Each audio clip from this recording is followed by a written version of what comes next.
Hello, everybody, and welcome back to another episode of That FPL Show. It's game week 8. We just had the international break, so we're back. I'm joined by Rod and Danny, as always. How you doing, boys? I'm pleased to be back. Pleased to have the Premier League back, and it's nice to say goodbye to the international break, which I have virtually zero interest in. So yeah, I'm pleased to be back. Yeah. I concur. I've had a football detox over the past couple of weeks, so I'm feeling fresh, ready for the next week of games. As you should be, Danny. It's been interesting. It's been nice to have a break, I guess, but also I've kind of missed the football being on, the proper football. But in terms of FPL, boys, it's been fucking dead recently, I swear. Like, I'm getting like tops 40 points recently. I just feel like the big boys aren't really showing up. How are you doing, Rod?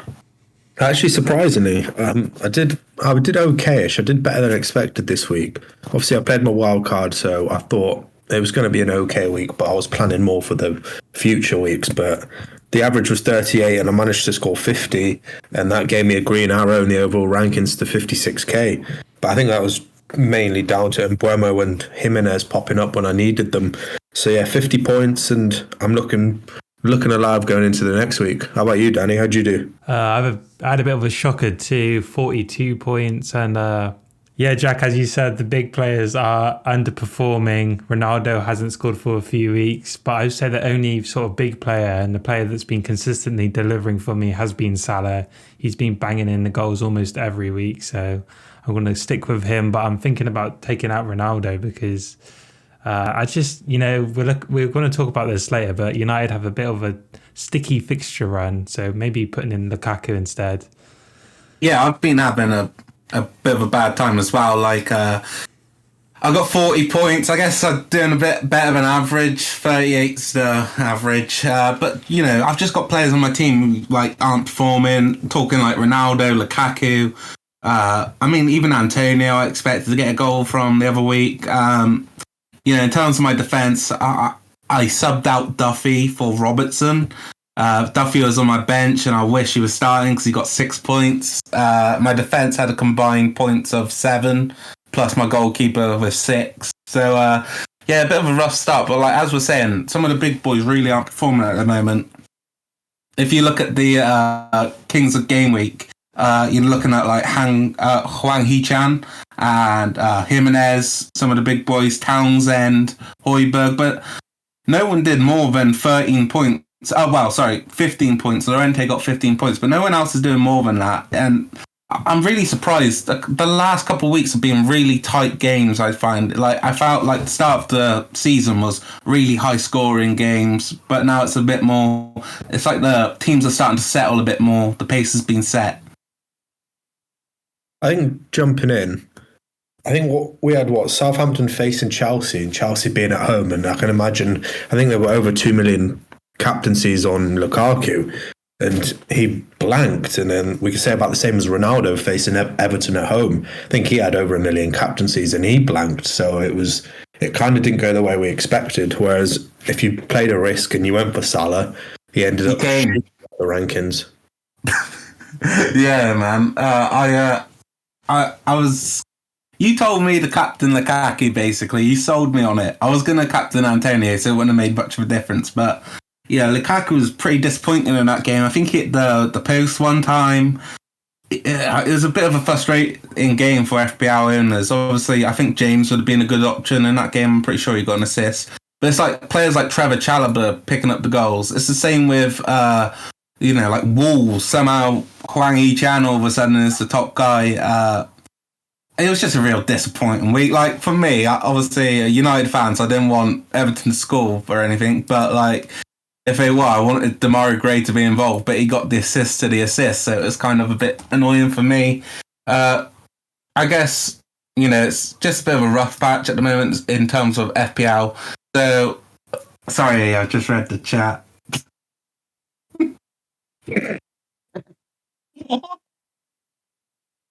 Fucking Ronaldo's underdeveloped. He's hairless, bro. Right, let me go. A bit of a rough patch in terms of FPL, I said. Okay, yeah. Bit of a rough. What the fuck? What are you putting in the chat? You're putting me off. All right. Okay, let me go again. It's a bit of a rough patch in terms of FPL, but coming up now, we have got some interesting schedules for teams coming up, especially United and Chelsea, I'd say, Rod.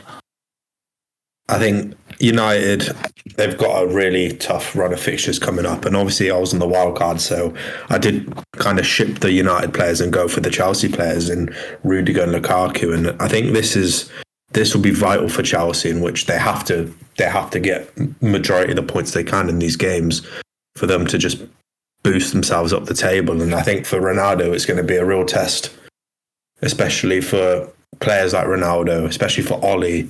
It's will they turn up in these big games that you have coming up? I think I'm not too sure how many weeks, but you've got City. I think City within the next month or so. You've got Liverpool. Tottenham, Leicester, Arsenal. So I think it's right. Players, and it's going to be, has Ollie got that tactical nous in the big games when it matters? I think we'll find out. No. What I would say is, sorry, Jack, to cut you Go off. ahead, this could be Ollie's defining period as Manchester United manager. And I say that because he's finally got the squad he wanted. He's got all the players. He's got Ronaldo. He can't really ask for much more. He's been given more backing than Mourinho, than Van Gaal. And this is the defining period because the start to the season has not been good enough. Now the tough games are coming thick and fast. Of course, we haven't even mentioned the fact that there's going to be difficult Champions League games wedged in between all of these difficult games against Liverpool, City. And I could just see it all falling apart for United. So, and in terms of FPL, that means maybe taking out United players.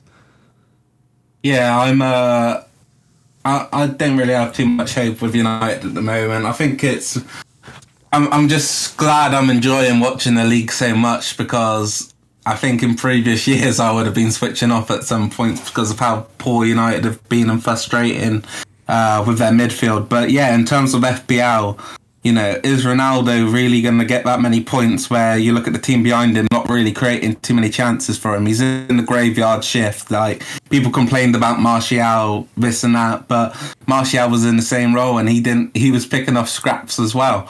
In terms of Chelsea, I am wondering about which players I want to bring in from Chelsea. I am saving a transfer this week so I can make 2 next week. I've already got Lukaku. I think he's going to be quite good, actually, because he is more of a player who likes to bully the smaller team. But it's whether I bring in the likes of like Reece James, maybe Havertz. I don't really think Havertz is going to be the one, but I'm definitely looking at Reece James and potentially Marcos Alonso. I think Chelsea defenders are going to be the one to go to, especially the ones with the attacking output in Reece James and Alonso, because as we know, Chelsea's defence is a solid, stellar defence, and if we can pick up those points on assists, on goals, on winning penalties and things like that, then I think it's going to definitely boost you up the rankings, because I've gone for the main man in defence who's virtually guaranteed to start each time in Rudiger. But if I was feeling a bit tasty, a bit saucy, I'd probably go for either Alonso or James to partner him. But it's a difficult one because we don't know how many games Alonso is going to play or how many games James is going to play and things like that. But they are FPL royalty, and if they get a solid run of games, they will score a lot of points. Yeah. Danny, anything to add on that? Guys, I want to talk to you about Arsenal players because they've been getting a lot of clean sheets lately. I know they haven't been scoring many, but could you see, like, for some cheap options, some Arsenal defenders being, you know, maybe a shout? Because I think, or is it just that they've had such an easy run of games since that first 3 games, which they obviously lost all of those games? Yeah, well, I'm not too keen on Arsenal at the moment. Obviously, they got Palace on the weekend. I'm not sure who they've got after that, but I know they're on a good run. It's just I still don't trust Arteta. I think he's I think he's probably better than Ollie. At least they kind of have an identity where United don't. But I just feel like they haven't got the strongest of teams. I think they're relying on certain players to turn up for them. I'm not too keen on Arsenal. What about you, Rod? If you were on a wild card this week, and I think a lot of people are, and you needed some enablers, I mean, Ramsdale at 4.6 is a brilliant pick, I think. I still prefer Sanchez long term, but Ramsdale, he seems to be picking up the clean sheets. I mean, his ceiling is 6 because I just feel like he's not really going to face many shots, so meaning he can't really save many. You've got Ben White at 4.4. He's another enabler if you wanted to go for a bit more pricey midfield strikers, or then as an attacking option, I think Smith Rowe's about 5.5. So if you wanted to go down that route, then for me, it'd be Smith Rowe or it would be Mbeumo, and I prefer Mbeumo long term, I think. Yeah, I'm actually now I've just pulled up the Arsenal fixtures. I'm really not a fan. They've got Palace, then Villa at home as well, but then they go away to Leicester, then they got Watford at home, then Liverpool away, then Newcastle at home, and then United away, and then Everton away on December 4th. So quite a tricky run, I would say. You got like some of the mid-tier teams who are, obviously Leicester haven't had a good start, but I think they're gonna come back eventually. And I wouldn't pick anyone over Villa. Really, I still think Villa are really good team, good manager, good set of players. I think some Villa players could be used in fantasy as well, especially when Leon Bailey comes back. I think it's going to be a really good pick for fantasy. But moving on, lads, I want to talk about. First of all, let's talk about Watford. I mean, they've changed manager again. I think if you're a Watford fan, I guess you're kind of used to it now. But I think it's a bit of a quick, hasty decision to get rid of Disco Cisco. I thought he was having quite a good run with them. They haven't got the greatest squad in the world, but I think he was getting a good level out of the boys. What do you think, Rod? I think it was a very rash decision. It was they hardly invested, but with the squad they've got to get 7 points in 7 games, I think is a good result. And if you look at it, I believe they've got more points than Leeds. And they've got, I think, more points than Newcastle, Burnley. Like, they're doing okay. And I think to get rid of him like that at the start of a Premier League season, basically, we're not even in the second half of it, I think it's a rash decision. And I'm not quite sure the logic behind it. But as we know, Watford seem to have a history, a philosophy of shipping managers anytime it gets a bit difficult. So I wouldn't be surprised to see Ranieri leaving in the next 10 games after the legacy he created with winning the league with Leicester. Yeah, and they have got a rather tricky spell. They've got Liverpool, Everton coming up, followed by Southampton and Arsenal. Obviously not easy games, but I felt he was getting a good level out of the team. Danny, were you surprised by the fact that they got rid of Cisco? Yes, but only for like 1 second, because then it's Watford, isn't it? Like, you're like, oh yeah, it's Watford. Of course they've done that. I don't know. Yeah, I just can't really add much to it other than that it's just so Watford. And as Rod said, Ranieri, I don't think he's going to do well at all. I can see them bringing in who's the former Leicester manager? Pearson. Oh no, he's already been Watford manager. He'll come back. This is what I mean. They've had so many managers; it's so hard to keep track. But yeah, Steve Bruce could happen. Come on, all right, then, boys. I guess that does bring us on to Newcastle. They've had to take over now. It was looking likely because they were starting to, go against the Premier League, take them to court. But they got the move now. They got the new Saudi owners. I think they might be the richest club in the Premier League now, if not like up there anyway. Rod, what are your initial opinions on it? I know you've got some thoughts.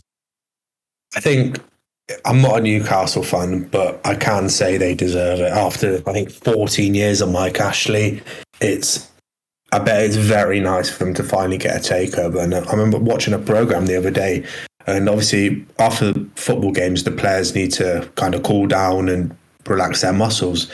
And apparently a lot of the time they were doing it in black wheelie bins because they haven't got suitable ice baths. Apparently their training ground's falling apart. And what the Saudis are going to bring them is investment in the training ground, investment in the city, and most of all, investment in the club. So I think for a Newcastle fan, it's very, very exciting to be a fan right now with the arrival of these Saudis. But obviously, the debate is where the money's coming from, and I think Danny's done a lot of research into this, and I think he's going to give us a good insight into what the Saudis are about and where they get their money from. Some straight facts from Danny. Let's go, Danny. So, I just want to say before, I am split on this because I'm really happy for Newcastle fans. I think Newcastle are quite a likeable club. You know, they're a big club, and, you know, in the northeast there, you know, life is quite hard. So, I'm just happy for them. They have the big stadium. This is what they've been deserving. But just add quickly. I just Googled it. Because obviously Google is the truth. But according to Goal, the new owners for Newcastle are the richest owners in world football now. So there you go. 320 billion. Yeah, I think I read somewhere that they're like 14 times more rich than the Qataris that own City, which is crazy, but it makes sense if you think about Qatar. Is it Qatar for City? Yeah.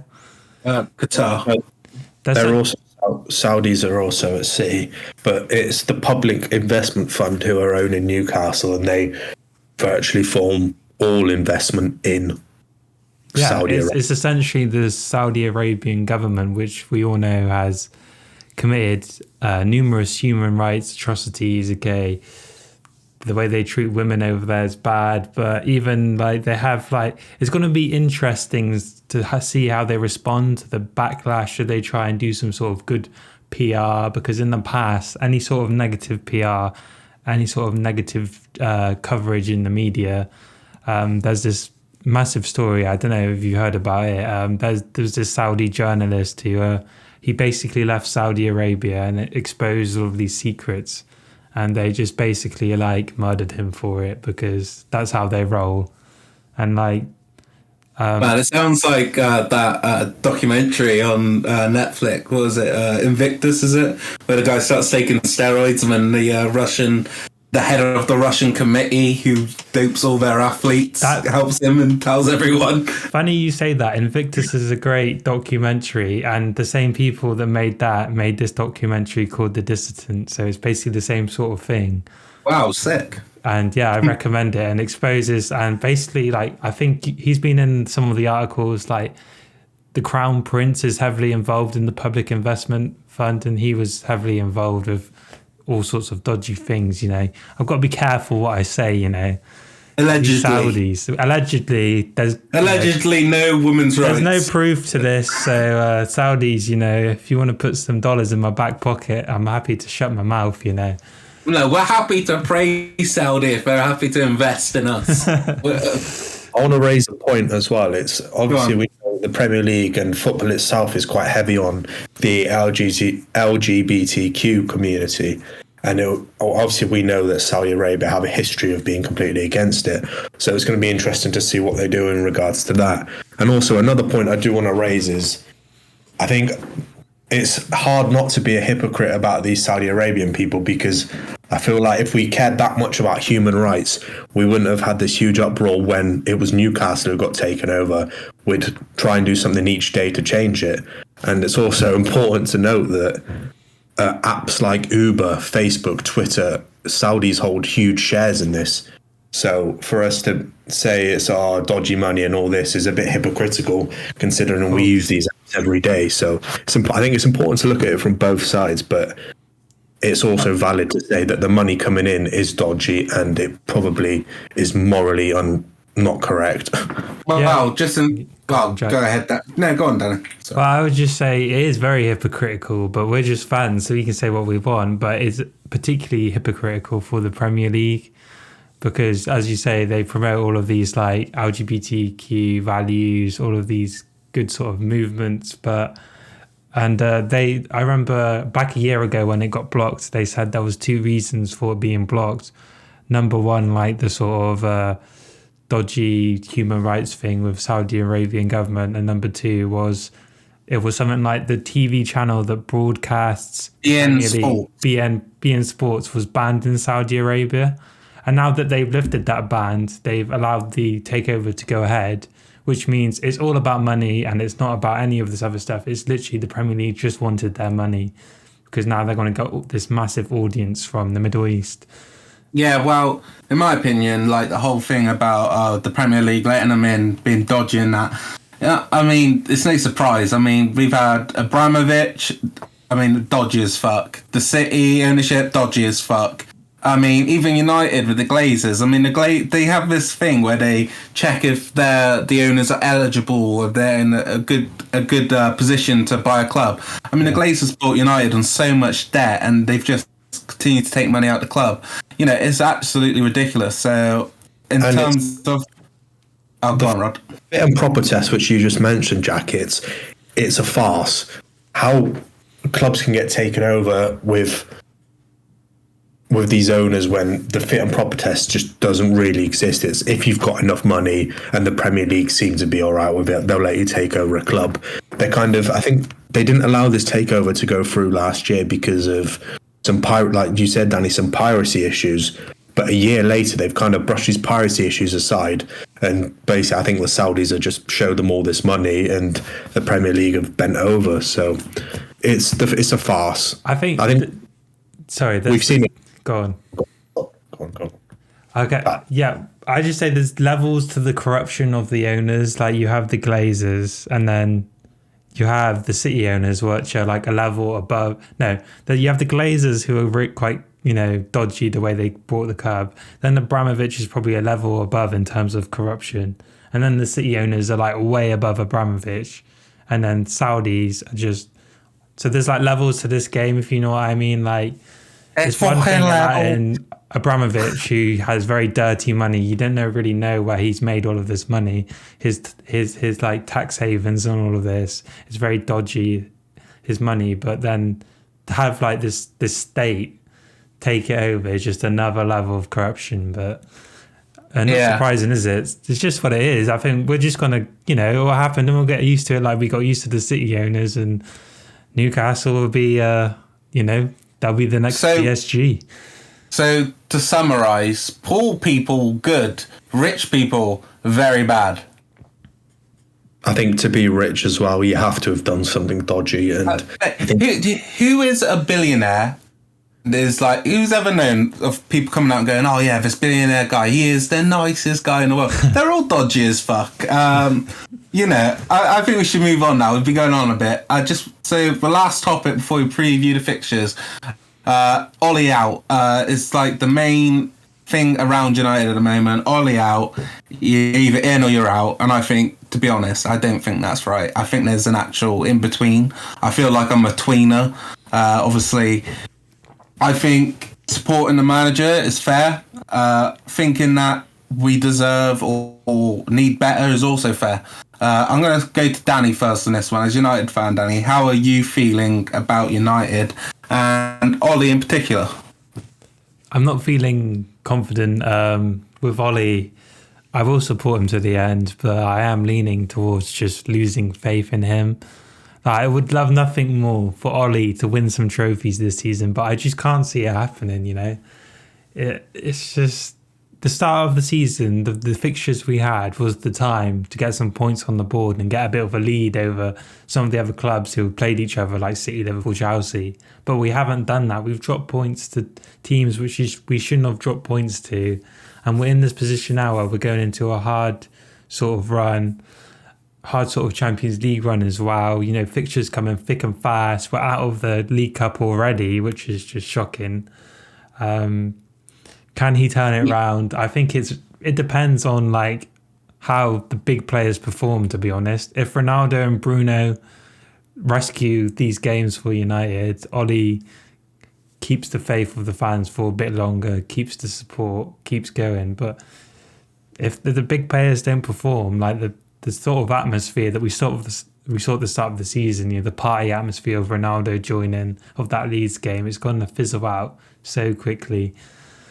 I personally disagree with you about the big players performing. I don't think it's anything to do with the big players. I think it's tactically speaking. I've heard Ollie come out and say like, most of the tactics is done by the assistants. And you look at the assistants, obviously you've got McKenna, Carrick and that, and they're not proven at a big club before, anything like that. I think United don't have an identity. I think the midfield... That's what I mean, though. The only way United do well is because of the big players. It's not because of tactics. Yeah, but you're saying if the big players perform, but it's not about if the big players perform. If the manager performs, picks the right team, puts in a fucking proper midfield, because I can't lie, United's midfield has been drastic for so time. If I see Fred and McTominay one more time, I swear I'm going to lose my shit. Sometimes I think he is the actual fucking manager, because he just looks like a bit of a clown smiling on the sideline. I guess I am Ollie out, if I'm being honest, because I just feel like it's been the same. It's always been the same. It's never changing. I don't think the club are going to get rid of him. I think they're happy with what he's doing. He's getting top 4 consistently, and shirt sales are really high, obviously with Ronaldo and that. So the club are making money over foot. I just feel like, for me, United should have got rid of Ollie maybe a year ago. I'm going to support him. I don't dislike him as a person. I really like him. Obviously, legend of the club, the 99 Champions League final, all that. But he's just not the right man for the job. Rod, what do you think?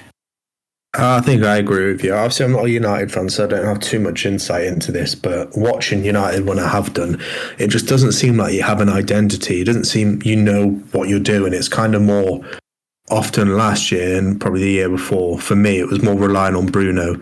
This year, I think you're going to be overly reliant on Ronaldo. And I don't know. I feel like Ollie, like you said, I think he's reached his ceiling.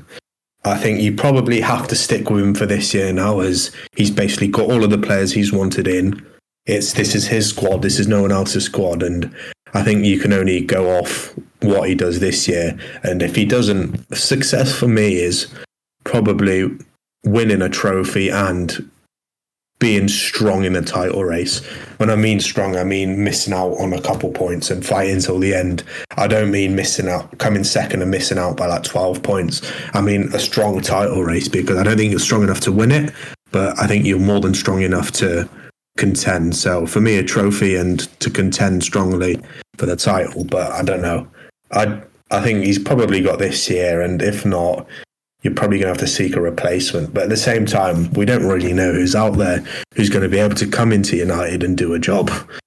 Yeah, I think for United, obviously, they dropped 7 points. And like our fixtures, the toughest team we've played is, in my opinion, the toughest fixture we've had where the team's played the best has been Villa.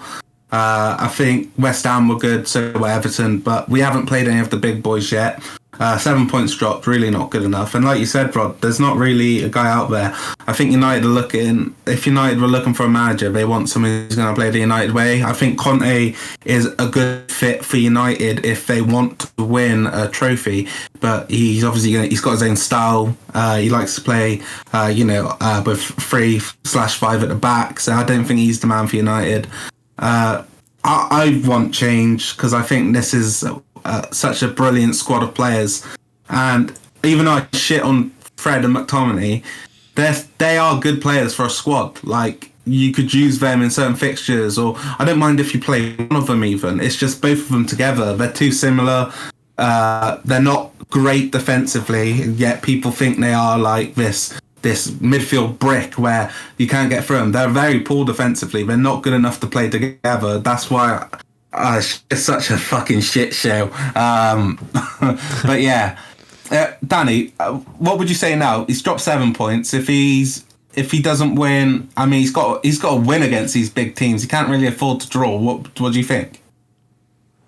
I think he can afford to draw, because as long as we get top 4, he's going to stay in the job, unfortunately. But in terms of keeping the support of the fans, he can't afford to be dropping points.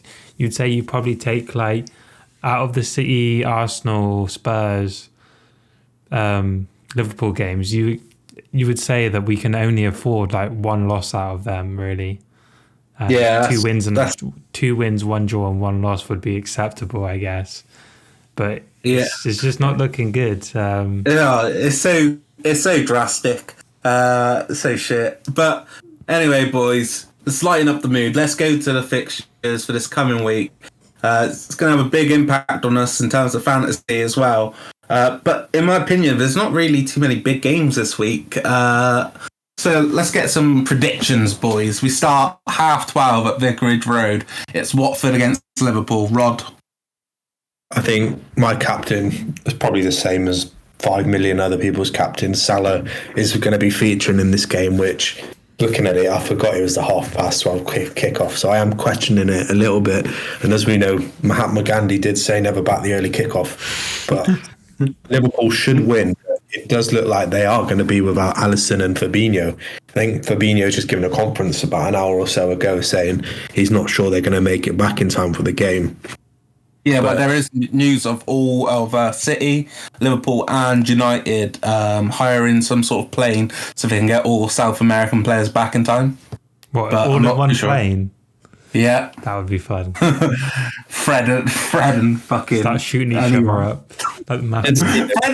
Fred shouldn't even be on the plane. He lives in fucking Birmingham. Put Fred on the economy flight. They're all in like a private jet. He's in like just normal fucking seats, man. Next to two people eating fucking Cheetos. Yeah, fuck's it. Yeah, Ryanair. Fucking hell. Go on, Danny. What do you think of this game? This will be a whitewash 4-0 Liverpool. I think they're just gonna have too much. Even if they miss their South American players, they just have too much. Watford is Ranieri had enough time to really sort this team out, get a look at all the players and see what their strengths are, what their weaknesses are. I think it's literally going to be an experiment against Liverpool for Watford. Okay, they'll just treat it as like, just see how we do. It doesn't matter if we lose because it's the first game of Ranieri. Well, you never know, actually. You might get sacked straight away. But yeah, I would. And I'm looking at some of these Liverpool players. I am going to captain Salah as well, like Rod. So, you'd be wrong to do so because the Tinker Man is going to get it done on his first game for Watford. It's going to be a Watford 2-1 victory. Defence is going to be good. I'm going to be captaining the captain, who I don't know who the captain is. Anyway, Tom Cleverley. That's who I'm going to captain. Anyway, I think Watford actually might get a point here. I think potentially a 1-1 draw I could see happening, especially in front of the home fans. Rod knows what it's like for Villa. They struggled away at Watford at the first game of the season. Moving on then, we've got Villa against Wolves, Rod, 3:00. What are you saying? I wish I was more confident going into this. After the back of that Spurs game, I do think the international break came at the right time for us where we could regroup. But I'm not too sure because Wolves have looked quite good these last few weeks, and especially if this Hwang Hee-chan can turn up like he did against the previous opponents. The Bull, isn't he? That's his nickname. Yeah, the Bull. And I hope Leon Bailey's back. There were talks of him being back post-international break, so that'll be interesting. But I'm going to have to go with I'll say a 1-1. Oh, very confident, Rod. Danny? This is a big game for you, Rod, isn't it? It's a Midlands derby. It is. I think the atmosphere will be pretty good. Hopefully there'll be some tackles flying in. But I think Villa are going to win this actually 2-1. I don't think Wolves have been great away from home. They're just a bit hit and miss, and I just think Villa, like the way they play, the style of play, their squad, it's just better than Wolves, and I'm going to back Villa for a 2-1 win. Yeah, I'm going to go for Villa as well. I'm actually going to go 3-1 Villa. Obviously, Wolves only came to got their goal scoring boots the other week against Newcastle. But yeah, I do think Villa are too strong for them. I'm such a big fan of McGinn. He was so good the other day for Scotland as well against whoever they were playing, Israel, I think it was. He was brilliant in that game. Yeah, I just think Villa are too strong for Wolves. I'm going to go a 3-1 Villa. Then it's Leicester United from the King Power Stadium that we know all too well, Rod. Yeah, they're going to have their clappers out, Rod. What are you going to go for in this one? They are going to have their clappers out. Some say it's the prediction. Some say I will be on the Charlie at the Vardy party. But I think this is going to be a test for United and Ollie. And although Leicester haven't been that good this year, they've been shit. They have, and I don't know. I probably should win this. So I'm going to go for a 2-1. I think Ronaldo is going to score, and I do think Bruno is going to score. Okay, Danny. I'm going to stick with the negativity of Yes, earlier. And you know that 5-3 game under Van Gaal? It's going to be With like Di that. Maria. It's going to be Di Maria, absolute carnage. You know why it's going to be carnage? Yeah, Di Maria Why? scored that chip. Because Varane and Maguire are out, and I can just see Vardy running in behind Lindelof and Bailly causing all sorts of problems. Like, who knows? Phil Jones might even play. You know, he doesn't even like Bailly that much, so it might be Phil Jones and Lindelof. Yeah, United will have no pace at the back, which means Leicester will be counter-attacking United. United will have all the ball. Leicester will be playing those balls through the lines. Tielemans down to Vardy, Iniacho, Daka, I think it is, although he hasn't got off the mark yet. I just think it's going to be carnage. It's going to be a great game for the neutral, but I think Leicester are going to come out on top. A repeat of the 5-3 from 2015. Who? Go on, Rob. Who is going to be the centre-back pairing? Lindelof and who? Bailly. Bailly's got a huge mistake in him. Yeah, I can see Bailly going flying through the air, injuring himself and getting sent off at the same time. Scissor tackle, like. Yeah, Rod, if you want, I can actually tell you the United team, because we already know it's going to line up, especially if Fred gets on that plane. It's going to be De Gea, Wan-Bissaka, Bailly, Lindelof, Shaw, Fred, Pogba on the left because he can't play fucking midfield. We're going to have Bruno through the middle, Greenwood on the right and Ronaldo up top. And guess what? Leicester are still shit enough to beat us, because the shitter you are, the fucking better it is for you when you play United. So I'm going to go with Leicester 2-1 in this one. United to be disappointed again, unfortunately. We move on to City against Burnley. I can only see this one going one way. How do you see it, Rod? Thanks for coming to me in the studio. I've just had some news, actually, that... Breaking news. Ferran Torres is out for a month with a bone fissure injury. So it looks like it's going to be the Foden party. I don't know. Maybe they'll bring Mendy back for this one. Prison FC looking alive. I don't know. I think Man City at home. I think probably there'll be more Burnley fans there than City fans. But mate, that is a prediction. They should breeze past Burnley, and if they don't, that was going to be a bit concerning. I'm going to go for 3-0. Yeah, fair enough. Danny? Completely agree. This is the sort of Man City at home 3 o'clock kickoff that you see all the time. It's a City win and almost every time. Yeah, I would say I do have a few City players, and it hasn't been as good as you would expect to have. You've been playing the pet roulette. Yeah, I've been playing the pet roulette, and it hasn't been working out for me. So even if Torres is out, there's no the definite chance Foden's going to play. You don't know what he's going to do. But yeah, City win.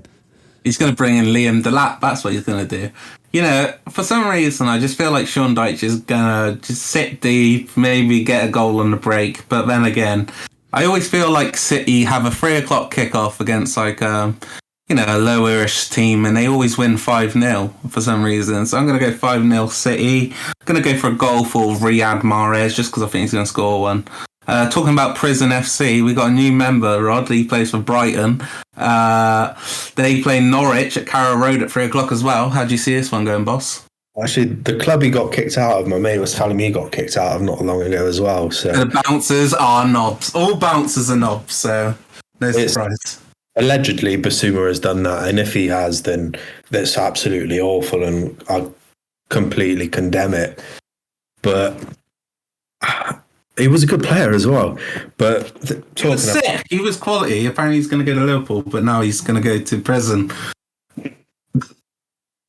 Norwich, are they going to? I'm right in saying they're still on 0 points. No, they're on 1. They're on 1. Burnley let us down. So Burnley get a wet wipe of the week for the other week for letting Norwich get a point. Because I thought we was generally going to get 0.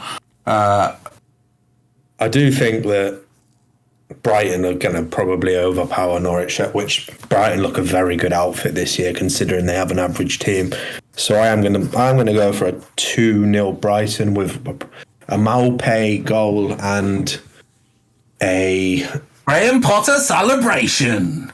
Probably a Maupay brace. I don't really know any other players. Maybe Solly March. Good night.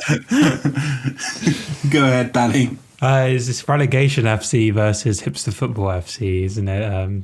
Jack, It's Yo-Yo FC against the God. Oh yeah, your favourite. The Potter. Little Mugblood.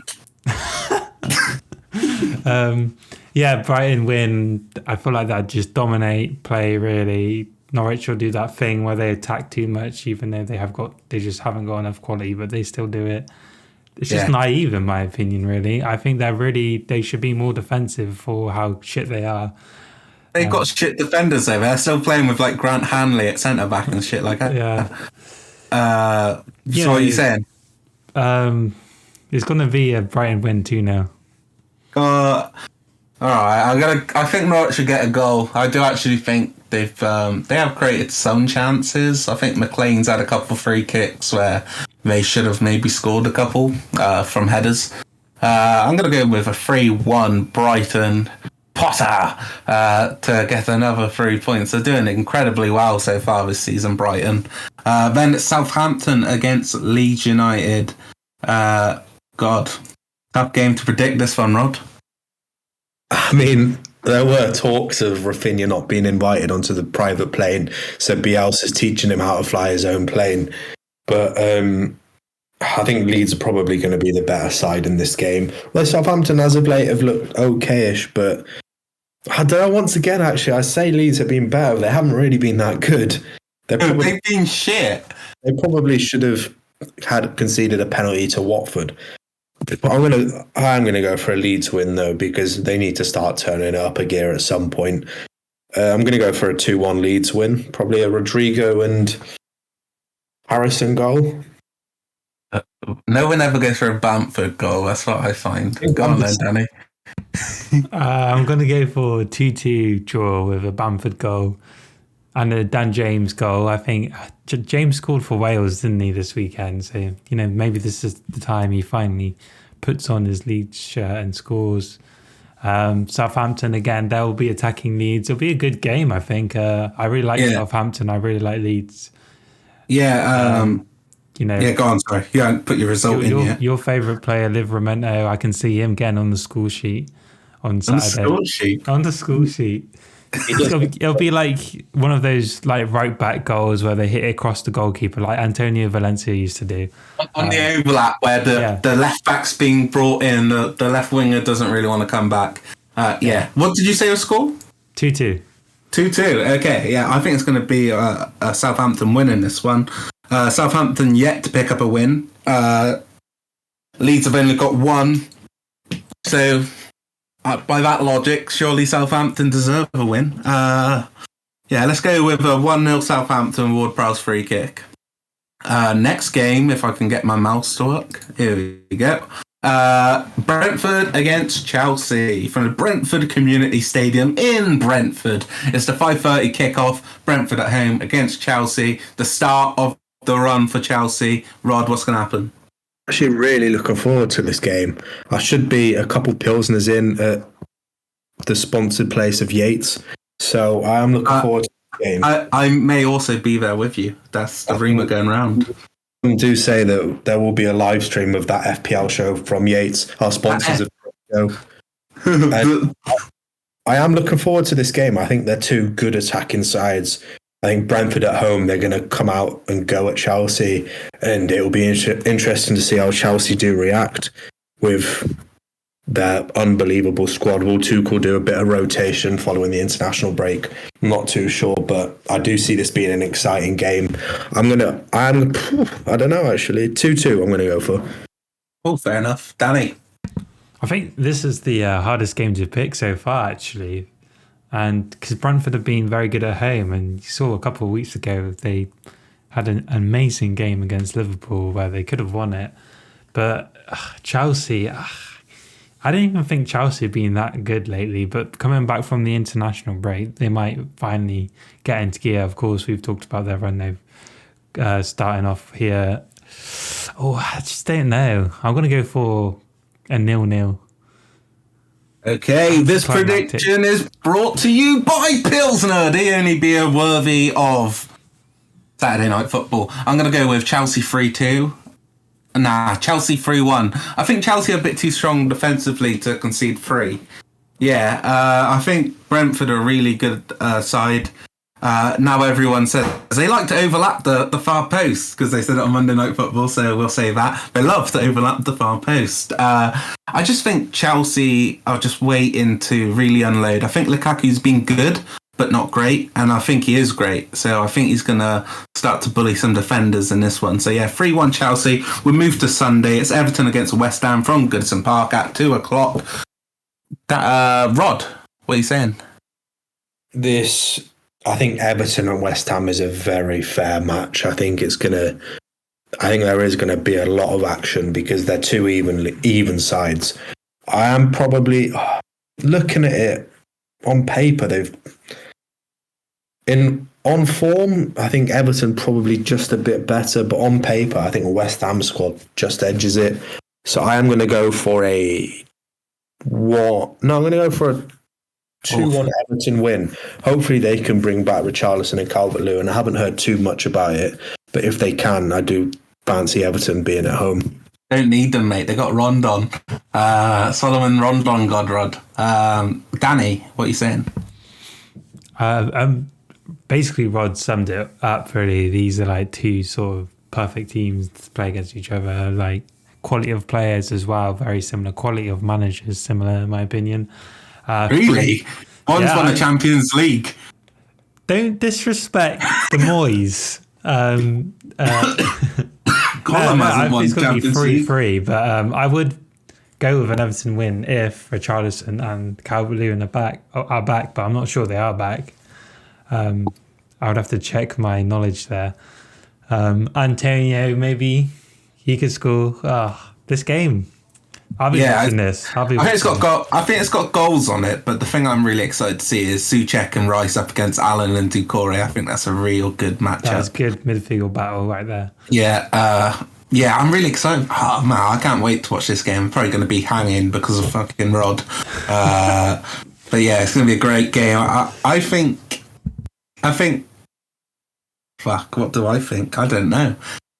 I'll go 1-1. I just think it's the midfield, the defensive stability given to both teams by their midfield. I think is too even.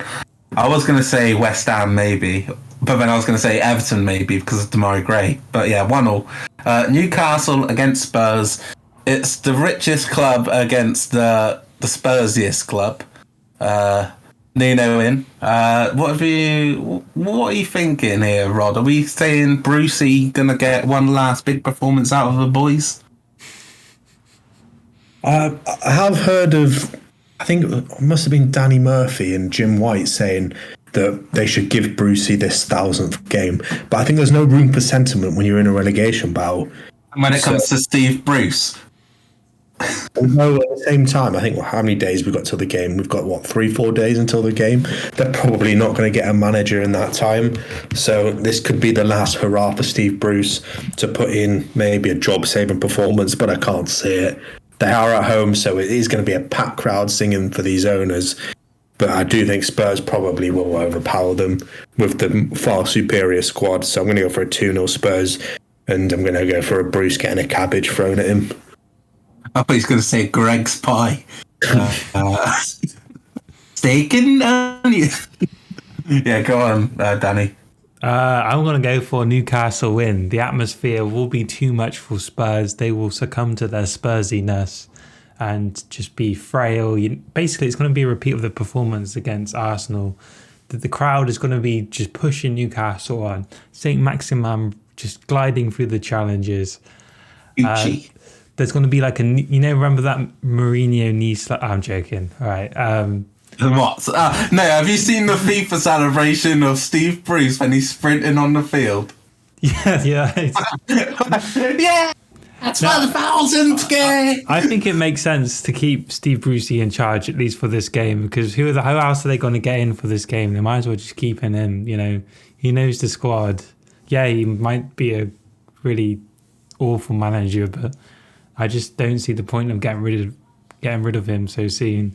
But yeah, I think the crowd, the positivity of the change in ownership is going to power Newcastle through this, and it's going to be a 1-0 win. Wow, if it's as a 1000th game, why not let him fucking kit up and come on for a couple minutes at the end? Do you know what I'm saying?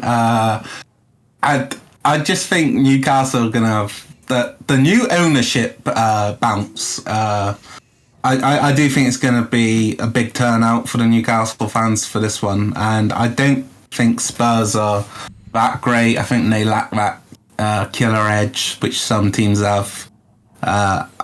I'm tempted to go with a draw, but I'm going to say 2-1 Newcastle. Gucci Max is going to get a few goals. Well, a brace. Keep an eye out for some Saudi flags in the crowd as well, you know.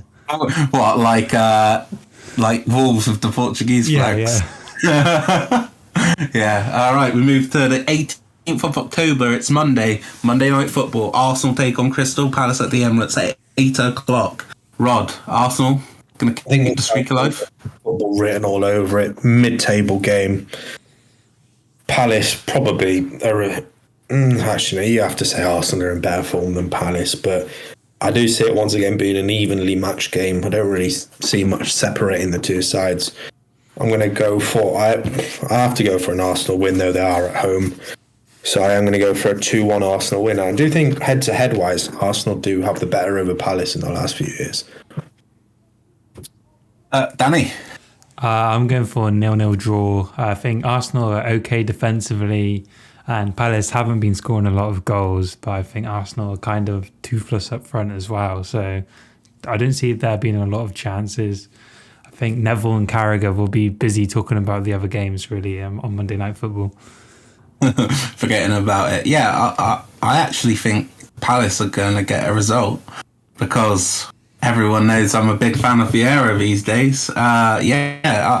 Arsenal at home, I just think a lot of pressure when they're at home. So I'm going to go with Palace. 3-1 win. Edward and Wilfried Zaha goals. Woodward, you said. Edward Woodward! Yes. Anyway, guys, that's the end of the show. It's been a great time with you boys. I've really had an enjoyable time. I hope you have as well.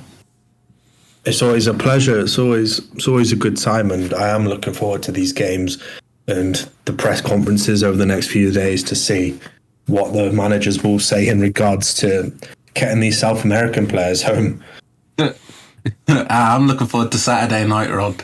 Sponsored by Yates at FPL. Danny? Yeah, I've had a great time. And I'm jealous not going to be joining you guys on Saturday night, but I'll be there in spirit. I'll be tracking the plane on my plane tracking app to see if the South Americans get there in time. It's been a pleasure. I thought he was going to say you're going to be tracking us on Snap Maps then. Anyway, once again, please leave a like, a comment below if you want us to do anything or change the show in any way.